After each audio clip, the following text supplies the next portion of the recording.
Indian businesses tell the GST department, sir, my business is booming, sir. But then they go to the income tax department and say, sir, I'm struggling, sir. No money, sir. This dual personality disorder worked beautifully in the previous system. But now, am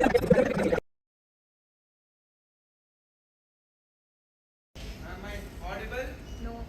Mic is not working. Am I audible? Yes. Am I visible? Yes.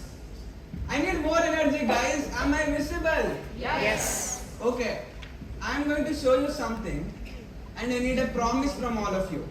Ready?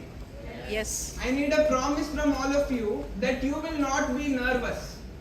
Okay? Okay. Pakka? Pakka. Okay. Can you guess who this is? Chechi. Yes. At least I feel nervous when an Honorable Finance Minister, Sri Nirmala Sitharamanji, starts talking about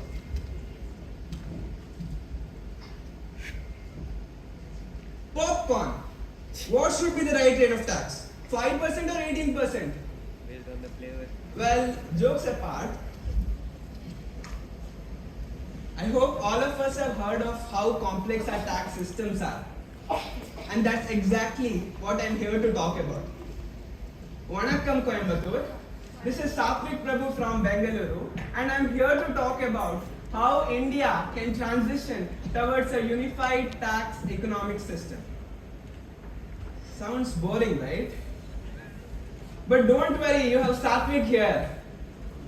I want you all to imagine this. The government, the consultants, the businesses, everybody fighting over what should be the right rate of tax on this product. Is this a roti or parota? Or is this momo or pizza? Such a trivial issue, isn't it? Businesses, instead of focusing on their business, they have to focus on all this. And that is why, from a purely economic standpoint, the most ideal situation would be one where there is a single rate of tax and a single tax law. Compliance becomes so easy, right? GST turnover into your tax rate is equal to your GST liability. But we need to understand that such a tax law is impossible to be run in a federal country like ours, where both the center and the states have the power to levy taxes. And in such a situation, an ideal tax system would be one which is a tug of war between what is good from the point of view of economics versus what is most politically possible. That is why today when I am talking about unified tax system, I am not referring to a single tax law or a single tax rate. What I am referring to is the single experience for the taxpayer. A single portal where he can access everything. He doesn't need to juggle between 15 departments. And in order to understand this better, I think I should take the example of a metaphor. Imagine this. The human body is the economy. The blood that flows through the human body is like money that flows through the economy, and different body parts are different sectors of the economy. And in an ideal human body, the tax system should work like the autonomic nervous system. Do you wake up at 3 a.m. in the morning and ask yourself, lungs, thank you so much for breathing? Or do you touch your heartbeat and say, heart, thank you so much for beating? Similarly, a tax system should be working smoothly in the background without disturbing the body parts. However, the Indian human body is suffering from an autoimmune disease where its own tax system is eating up its own body parts, it's eating up its own businesses that sustain it. Well, the usage of a metaphor is not new. The original CFO of India, can you guess who? Nirmala Sith. Original CFO of India, can you guess who? I am talking about Kautilya. Kautilya in his Arthashastra has beautifully described that a government should collect tax from its businesses, just like how a honeybee sucks nectar from a blooming flower. The blooming flower is the economy and the honeybee is the government. Just like how a honeybee sucks nectar from the flower gently without harming the flower, a government should collect taxes. If the honeybee sucks too much nectar, the flower withers away and the bee ultimately dies. Kautilya went on to talk about what are the foundations of an ideal tax system. He said that a tax system should be stable. A king's treasury should not be changing or collecting money as and when it requires. It should always be filled. Similarly, the government should not change tax rates as and when it requires, because if it does, tax planning becomes very, very difficult. Second, he talked about having a broad base. You know, when there are many exemptions, people try to disguise themselves just to take that exemption. So an ideal tax system should not have exemptions, and if it has too many exemptions, it promotes tax evasion. And lastly, he advocated for promoting compliance as a culture. He said, just like a fish that swims in water, you cannot get to know when the fish drinks water. Similarly, you cannot get to know when an officer steals money. That is why you need to have spies in the system. People who will look at others and make sure that everybody is reporting their income, so that compliance does not become a burden, but compliance becomes culture. Well, let us apply Kautilya's principles to India's tax economy. First up, I would like to talk about GST. GST, introduced as one nation, one tax, was in reality one nation, multiple tax realities. GST solved a lot of issues like double taxation, cascading effect of taxes. Earlier you had to wait a lot for moving from one state to another state, etc. But there are a lot of problems that GST still needs to address. So, GST is not stable, it takes so many exemptions, but as Shaktivel discussed, it has helped in formalizing the informal economy. But then there comes the Income Tax Act, the fancy direct tax code. It was basically an old wine in a new bottle. The same thing revamped and put as direct tax code. Well, the direct tax code solved one of the problems, that there were so many exemptions. And as we discussed, exemptions are not good for any tax economy. But the problem is, GST and income tax act like two people living under the same roof who do not talk to each other. If I go to the income tax department, it says, oh, you built lift, ah? Lift is plant and machinery. Go take depreciation. But then if you go to the GST department, it says, wait, lift is immovable property. How dare you take credit? It is blocked under 17(5)(c). See, the same lift changes its gender according to the officer. Well, now let us quickly move to the Manchester of South India. Can you guess what it is? Come on guys, I'm talking about Coimbatore.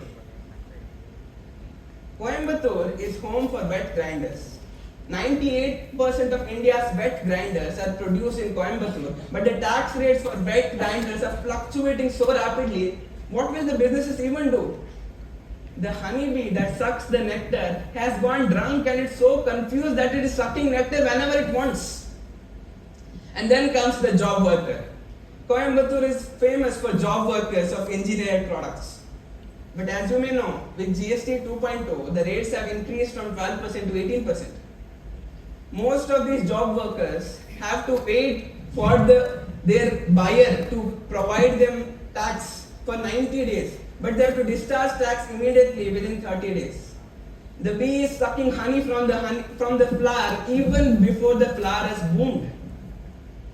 So, do you think we cannot solve India's autoimmune disease? Do you think we cannot solve? I think we need to look at and take inspiration from other countries. There comes Brazil, which follows a split payment model. So if you pay 118 rupees to the supplier, 18 rupees automatically gets deducted and is put into the government's account. How simple does compliance become? Now the supplier doesn't need to wait for the buyer to pay, and the buyer does not need to wait for the supplier to file his GSTR1. No 2B, 3B mismatches, none of it. Just a change in how you make payments can solve a lot of India's issues.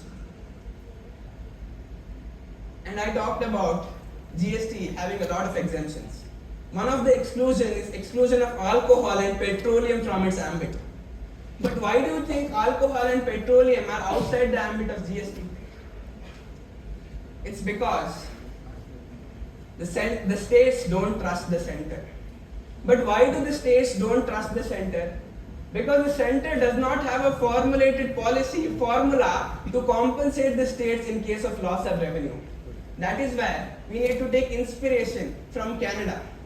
Canada, although a federal country, has formulated a formula which helps the states to get their revenue, and their revenue becomes assured. Only when the state and the center work hand in hand can we truly move towards a unified tax economy. At this point, I want to talk about the dual personality disorder of Indian businesses. Indian businesses tell the GST department, "Sir, my business is booming, sir." But then they go to the income tax department and say, "Sir, I'm struggling, sir. No money, sir." This dual personality disorder worked beautifully in the previous system. But now we have something called Project Insight, which connects your GST data with your income tax data, with your social media pictures.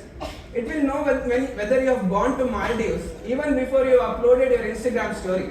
And if you go to Maldives and tell my income is below the minimum exemption slab, you will immediately get a notice.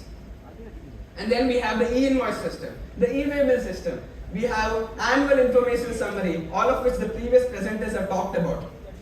You see, the policy is growing slowly, the governments are fighting, but it's the tech that is truly helping India to move towards a unified tax system. Our tech is praised by the World Bank and the IMF as the model for the world. But should we actually discuss about how to solve this autoimmune disease? Let's see 4 steps that India can take in order to actually move towards a unified tax system. Firstly, we need to give the taxpayer a single experience, a single platform from where he can access different GST laws, different laws.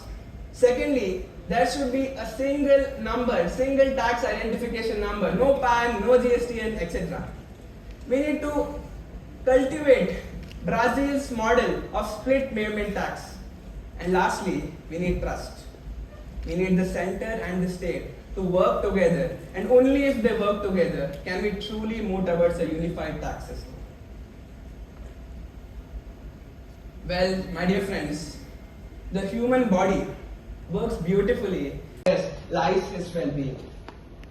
Only if the businesses of India bloom, only if the business of India can focus on innovation, only if the bee sucks nectar from the flower gently without harming the flower, only if the autonomic nervous system works smoothly in the background can we truly move towards a unified tax system. And what do I and you as CS students have to take away from this? Well, we are the future chartered accountants. Let's closely look at how the tax system is evolving. Let's try to understand how it is evolving and how we can contribute to an evolving tax system. Let's see how we can fill in our shoes, and only if we fill in our shoes can India become the largest economy in the world. Thank you so much, Coimbatore. You are a lovely audience. Thank you, Sathwik Prabhu.